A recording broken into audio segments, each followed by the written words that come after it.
নমস্কার, আমি আপনাদের জয়দেব শাস্ত্রী। আমাদের অনুষ্ঠান আপনারা জানেন, নক্ষত্রের আলো স্টুডিও এবং সেই অনুষ্ঠান সমস্যার সমাধান। কল্পতরু যে অনুষ্ঠান, মধ্যমগ্রাম সারদাপল্লী 51 কালীবাড়ি কল্পতরু অনুষ্ঠান। আমি যখন প্রথম ওই অনুষ্ঠানের সূচনা করি, আমি খুব কাঁদছিলাম, খুব কান্না করছিলাম যে কল্পতরু অনুষ্ঠান দক্ষিণেশ্বর, জয়রামবাটি, মানে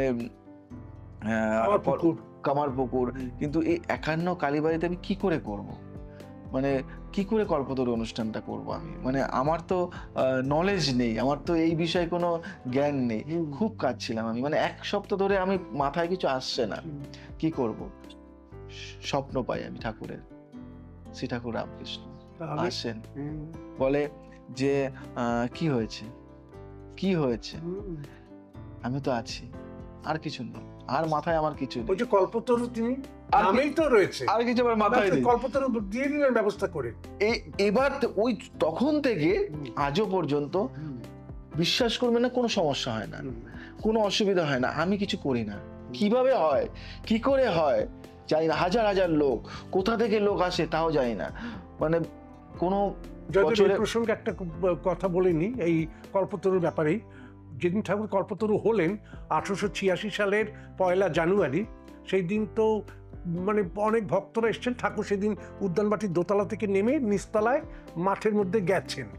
তখন সবাই এসে তাকে প্রণাম করছে, গিরিশ ঘোষও প্রণাম করছে। তখন গিরিশ ঘোষকে ঠাকুর বলছেন, হ্যাঁ গিরিশ, তুমি যে আমার নামে এসব বলে বেড়া, মানে অবতার তত্ত্ব নিয়ে, এইগুলো তুমি কোথা থেকে পেলে, এটা তুমি কোথা থেকে বলতে পারছো আমার এই অবতার তত্ত্ব নিয়ে? তখন গিরিশ ঘোষ তিনি নতজানু হয়ে প্রণাম করে বললেন, ব্যাস বাল্মীকি যার ইয়ত্তা করতে পারেনি, আমি তো কোন ছাল, তার সম্পর্কে কি বলতে চাও? তা এই যে বিশ্বাস যেটা আপনার মধ্যে আমি দেখতে পাচ্ছি, এই বিশ্বাসই ঠাকুর আপনাকে দিয়ে করিয়ে নিয়েছে কল্পতরু উৎসব। ঠাকুর তো কল্পতরু হয়েই আছেন। অনেকে বলেন যে ঠাকুর শুধু 1 জানুয়ারির জন্য না, তিনি নিত্য কল্পতরু। তা সেই কল্পতরু উৎসব সেখানে যেমন হচ্ছে, আপনার এখানেও হচ্ছে শুনে আমার এত ভালো লাগলো, আমি বলতে পারবো না। আমি চেষ্টা করবো যে পরের বছরগুলো চেষ্টা না আসতে হবে, চেষ্টা না সেই বললাম, আবার আসতে হবে, আবার গানও করতে হবে। কিন্তু আপনি আচ্ছা, আমি বলি মানে একটু এই মানে এই ঠাকুরের গান একটু 2 লাইন শুনতে চাইছি আপনার মুখে। ঠাকুর কতগুলো গান ভীষণভাবে বিভিন্ন জায়গায় গাইতেন। এখন যে গানটা করব 2 লাইনই শোনাচ্ছি, সেটা ঠাকুর 7 জায়গায় গেয়েছেন, কথামৃতে তার উল্লেখ পাচ্ছি। তাহলে বুঝতে পারছেন গানটার গুরুত্ব আছে। গল্পটা একটু বলে নি। জয়গোপাল সেনের বাড়িতে ঠাকুর গেছেন, তখন ঠাকুর তার আগে বক্তব্যের মধ্যে বলেছিলেন ঠাকুরের উপরেই ভরসা করে থাকতে, 2টো হাত ঠাকুরের উপর দিতে। তখন একজন জনৈক ভক্ত বললেন যে, আপনি যে বললেন একটা হাত সংসারে দিতে, একটা হাত ঠাকুরের পায়ে দিতে, তাহলে আমি 2টো হাত কি করে করতে পারবো? বলো, সেটা মনটাকে সেখানে নিয়ে যেতে হবে। এবং সেই সূত্র ধরে ঠাকুর যে গানটা গেয়েছিলেন, সেটারই আমি একটু 2 লাইন শোনাচ্ছি। মন রে কৃষি কাজ জানো না, মন রে কৃষি কাজ জানো না, তোমার মানব জমিন রইল পতিত, আবাদ করলে ফুল তো সোনা, মন রে কৃষি কাজ জানো না, মন রে কৃষি কাজ জানো না। ও মাই গড, গান এটা মনে মেডিসিন।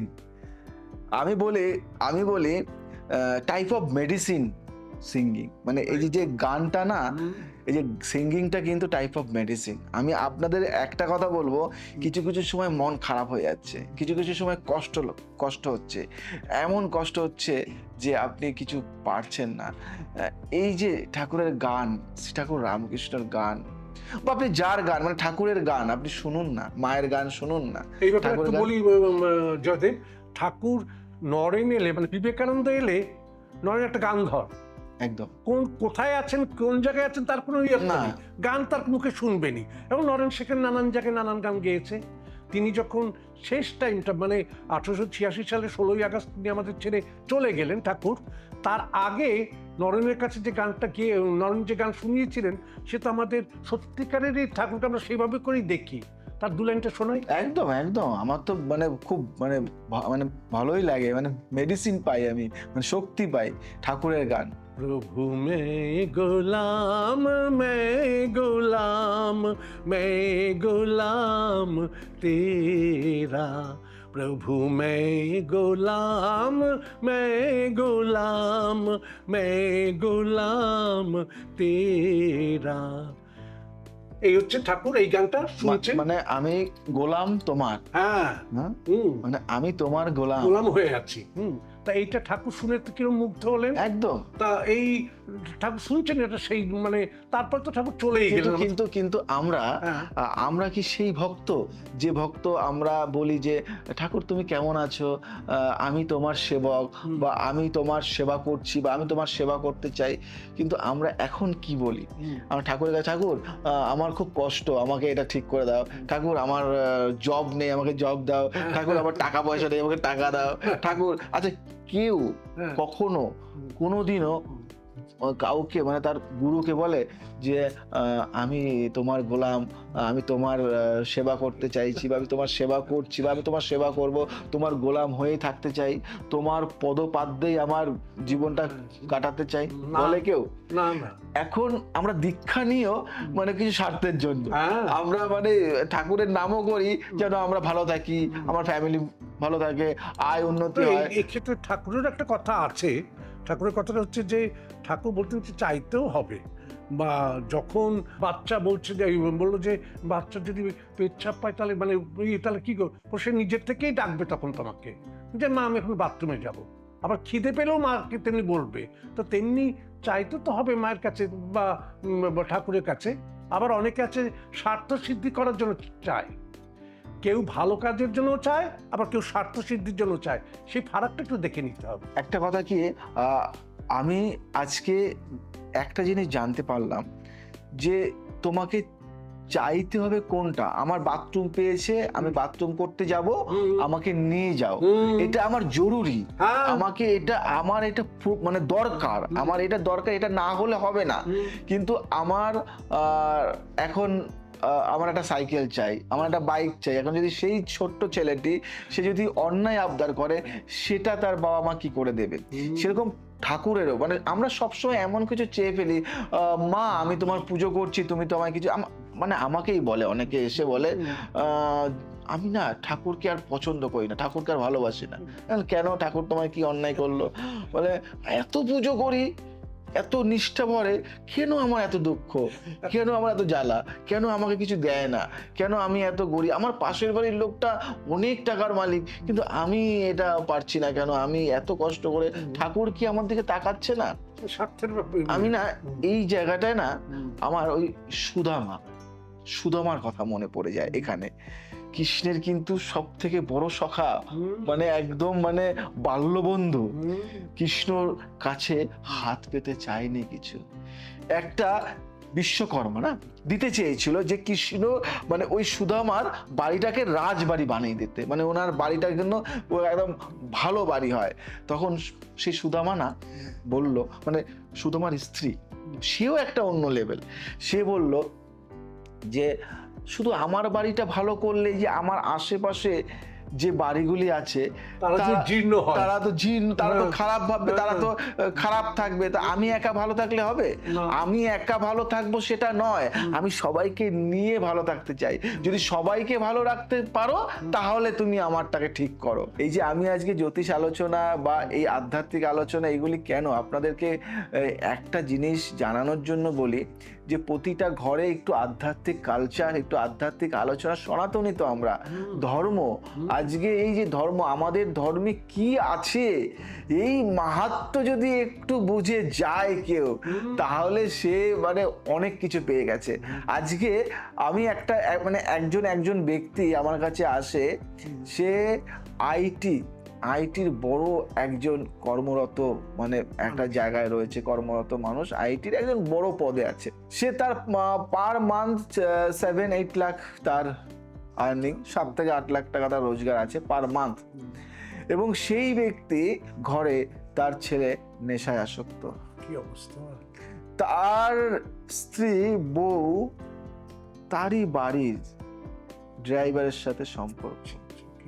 সেই ব্যক্তির আমি জাস্ট এগুলি বলার সেই জন্য, অর্থটাই তো অনর্থ হয়ে গেল। সেই রোজগার করতে কোনো লাভই হলো সেই না। ব্যক্তির ছেলেটি নেশায় এতটা আসক্ত যে রিহাবে রেখেছে, রিহাব থেকে পাঠিয়ে দিয়েছে, এই ছেলেকে আমরা রাখতে পারবো না। ভালো একদম। ওই ব্যক্তির ছেলেটি চারবার সুইসাইড করতে গেছে। সেই কথা বলি কি জানেন তো জয়ন্তবাবু, এই ক্ষেত্রে অভিভাবকের একটা বড় ভূমিকা আছে। আজকের ওই যে বাবা 7-8 লাখ টাকা রোজগার করছেন, তিনি রোজগারের পেছনেই ছুটেছেন, সংসারের দিকে তাকাননি। আজকের আমি যে ছোটবেলায় অত ছবিতে কাজ করেছি, বাবা কিন্তু স্ত্রী ছবির পর আমাকে ছবির জগৎ থেকে সরিয়ে নিলেন। উত্তমবাবুর ছেলে হয়েছেন স্ত্রী ছবিতে, সেই ছোটবেলায় সরিয়ে নিলেন। তারপরে আমি বিএ পাশ করলাম, অনার্স গ্র্যাজুয়েট হলাম, এমএ পাশ করলাম, পিএইচডি করলাম, তারপরে চাকরিতে ঢুকলাম, মানে কলেজ সার্ভিস কমিশনের মাধ্যমে মনীন্দ্রচন্দ্র কলেজের বাংলার হেড হলাম।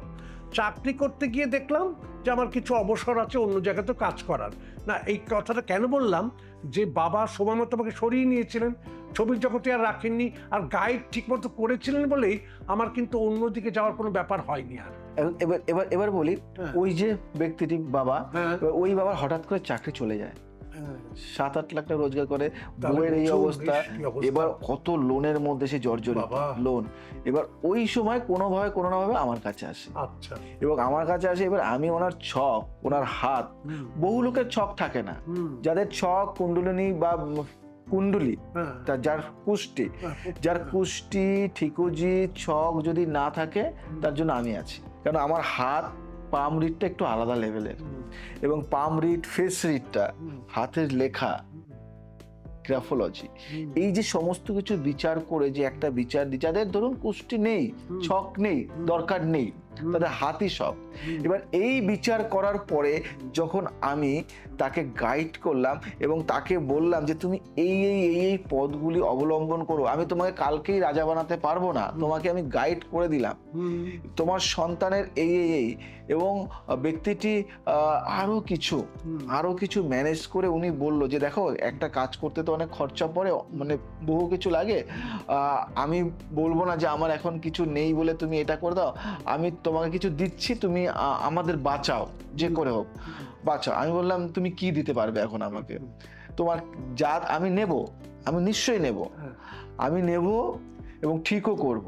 এবং ওই ব্যক্তিটাকে ঠিক করে আজকে ওই মানে ব্যক্তিটা আধ্যাত্মিক জগতের একটা জায়গায় আছে, এবং উনি আইটি সেক্টরের কাজটা ছেড়ে দেয়, নিজস্ব একটা বিজনেস করে, ছেলে এখন ওই বিজনেসের হর্তাকর্তা। এখন ওইখানে আমার ছবি লাগানো রয়েছে ওই বিজনেসের জায়গায়। আমি তাই বলি যে মানুষের বিশ্বাসটাকে অর্জন করতে হয়। আজকে বিশ্বাসে মিলায় বস্তু তর্কে বহুদূর। তো সেই জায়গা থেকে এমন এমন পার্সন, এমন এমন ব্যক্তিত্ব যারা আমার কাছে আসে বা আমাকে ভালোবাসে, তাদের একটাই বলবো কথা, যে একটু আধ্যাত্মিকের পথে আপনারা চলুন, একটু ঠাকুরের নাম, ঠাকুরের গান। এই ব্যক্তিটি দেখুন না, এনার পারিবারিক নিশ্চয়ই গ্রহ, আচ্ছা আপনাকে বলি, আপনি গ্রহ নক্ষত্র কতটা মানেন? আমি মানি তো, এগুলোকে তো অস্বীকার করার কোনো জায়গা নেই। মানে আপনার কি জীবনে এমন একটা সময় এসেছে যে এই সময়টা খুব খারাপ সময়, এই সময় আমি একটু ঠাকুরের নাম করি, বা এই সব? আপনি তো সবসময় নাম করেন, ওটা বাদ দিন, আমি একটু থাকে তো এরকম চড়াই উতরাই, যে কোনো মানুষের জীবনেই থাকে। ভয়ঙ্কর কিছু ঘটেনি, কিন্তু এরকম চড়াই উতরাই হয়েছে, কিন্তু আমি কাটিয়ে উঠতে পেরেছি। এই যে কাটিয়ে উঠতে অনেকে পারে না, এখানেই কিন্তু আপনি একটু আগে বললেন না, বিশ্বাসটা, এই যে এর উপর বিশ্বাস করে বসে আছি, তিনি আমার বাড়িতে অধিষ্ঠিত হয়ে আছেন। আজকে না 72 সালে আমার বাড়িতে মন্দির প্রতিষ্ঠা হয়েছে ঠাকুর শ্রীরামকৃষ্ণের, এবং বেলুড় মঠের মানে কত বিখ্যাত সন্ন্যাসীর পায়ের ধুলো পড়েছে আমার বাড়িতে বলতে পারবো। হ্যাঁ, তো সেই ঠাকুরকে ধরে থাকতেন যে তুমি আমাকে, এইবারে মহাভারতের একটা গল্পের মধ্যে যাই, মহাভারতে কুন্তী লাস্ট যখন শেষ পর্ব চলছে, শ্রীকৃষ্ণকে বললেন একটা কথা, যে তুমি আমাকে দুঃখের মধ্যে রেখো।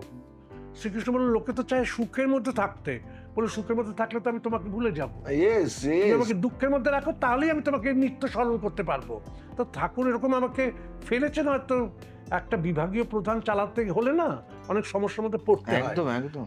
এবং আমি এমন কয়েকজনকে পেয়েছি, সেগুলো আমি এর মধ্যে যেতে চাইছি না, যে আমার খুব বিরক্ত লাগতো যে এরকম মিথ্যাচারিতা করে কি করে মানুষে। কিন্তু আমি ওইগুলো ঠাকুরের ভরসা করে করে সেই কাজগুলোকে উতরে এসেছি। এরকম হয়েছে জীবনে, হবেই তো, এটা চড়াই উতরাই নিয়েই তো জীবন। আমি আমি আমি দর্শক বন্ধু সবাইকে একটা কথা বলবো, যে আমাদের জীবনে চড়াই উতরাই থাকবেই, আপ এন্ড ডাউন থাকবে। আমি সিঁড়ি দিয়ে উঠবো, আমি সিঁড়ি দিয়ে নামবো না তা কখনো হয়?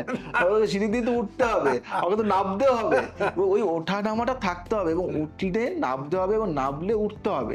এবং এই যে ওঠা নামার সময় যে বাধাগুলি আসে, এই বাধাগুলি কাটার জন্য কিন্তু একজনের দরকার তোমাদের।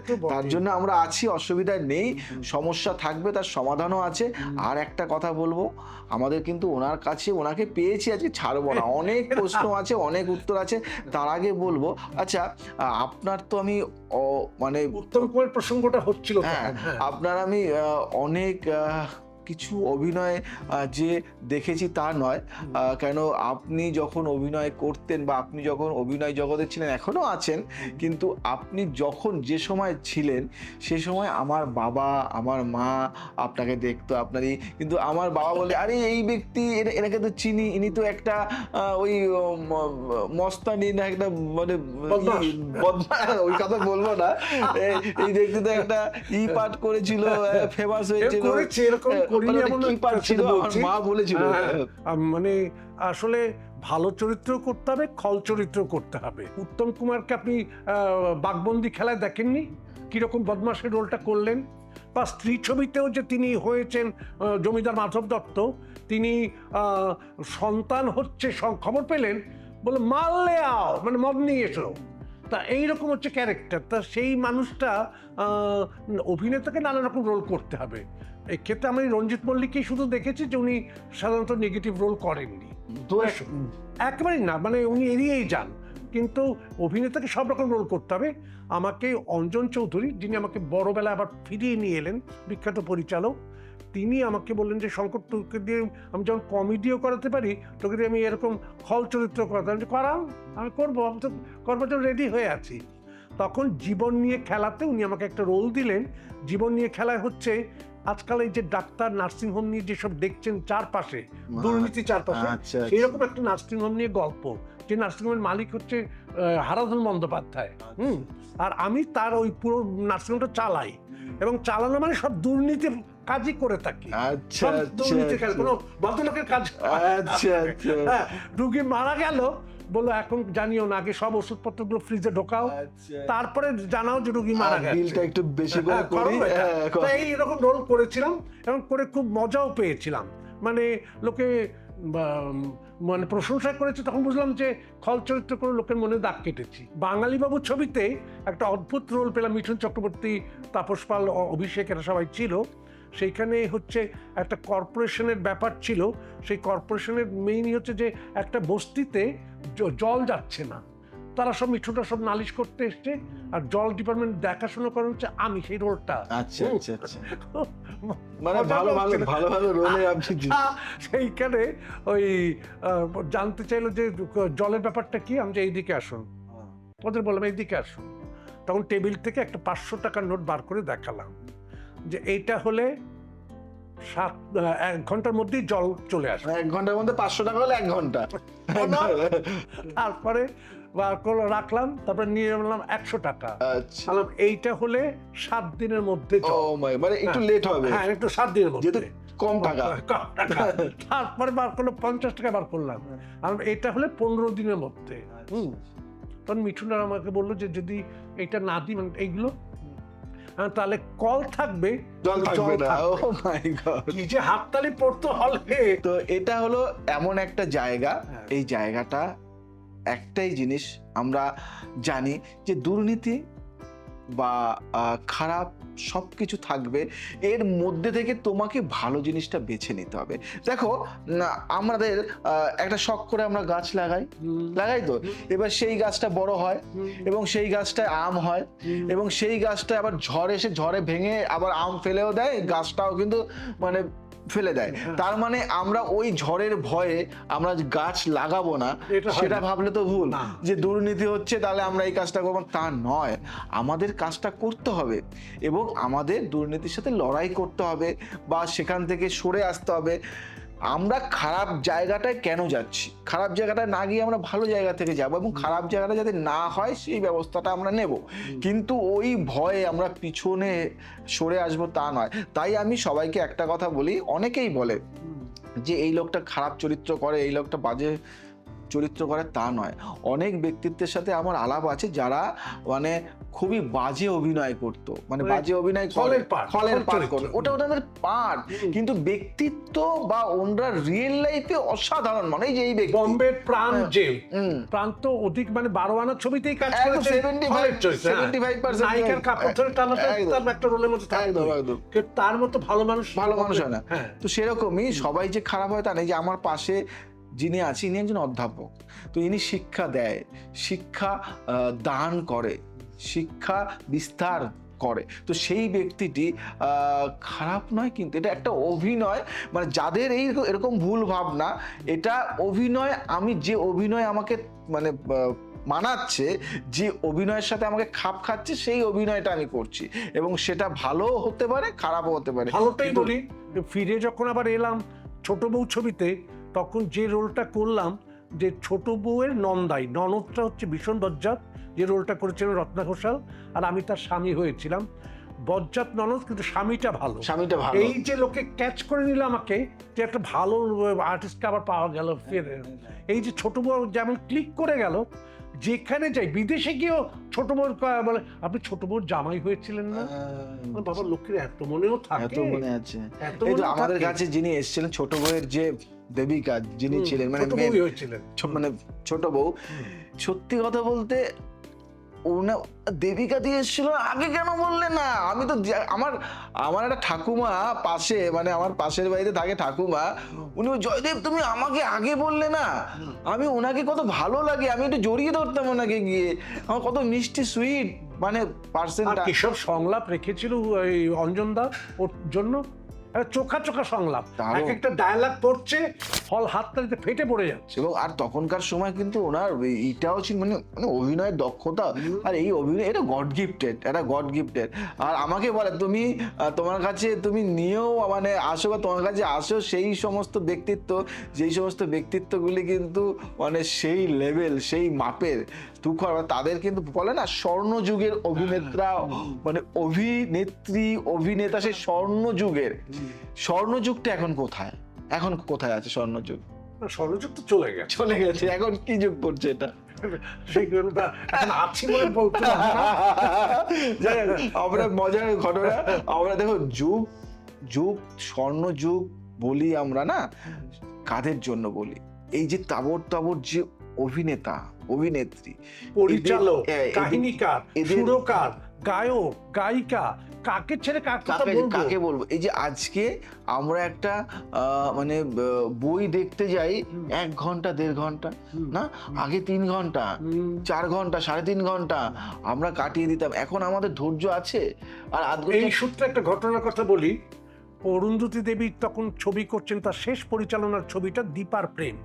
দীপার প্রেম ছবিটা তখনকার দিনে 74 সালের 84 সালের কথা বলছি, তখনকার দিনে 1 ঘন্টা 40 মিনিটের ছবি ছিল।